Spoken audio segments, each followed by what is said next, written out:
Assalomu alaykum, hurmatli hamyurtlar. Ismim Mahliyo, Farg'onadanman. Yoshim 38 da. Mahsulot Global Trendda nanobalzamlarni rosa yaxshi ko'raman, chunki bu mahsulotlardan men juda ham zo'r natijalar oldim.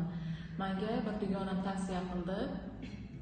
Mahsulotlar haqida eshitib ko'rishimni iltimos qilib, kompaniyaga olib keldi. Mahsulotning tarkibini eshitib, 189 xil giyohdan tashkil topganligi uchun men hayratda qoldim. Mahsulotni ichib ko'rishga qaror qildim. Mahsulotni olib ichib, Xudoga shukr, mana rosa zo'r natijalar oldim. Hayot siklim buzilgan edi, doimiy bosh og'riqlar bilan kelar edi. Menda o'sha narsalar yo'q. Keyin mahsulotni ichganimdan keyin men 3 kunda nima desam bo'ladi, rosa o'zimni yengil his qilishni boshladim. Mahsulot zo'rligini o'zimda isbotlagandan keyin farzandlarimga ichirishga qaror qilib, farzandlarimga ichirib ko'rdim. Farzandlarimda qurt bor edi, qonlari 8 dan oshmas edi. Xudoga shukr, hozir qonlari 12,5, immunitetlari ko'tarilgan.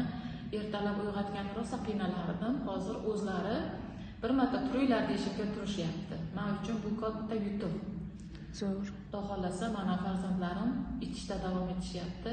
Doimiy ichishga men rosa ham sevganligim uchun doimiy ichaman mahsulotlarni. Farzandlarimga ham ichiraman.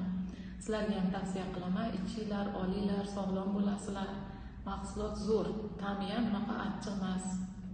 Farzand, yosh bolalar ham ichadi, bemalol mazza qilib xursand bo'lib ichadigan, ta'mi ham rosa ham xushtam.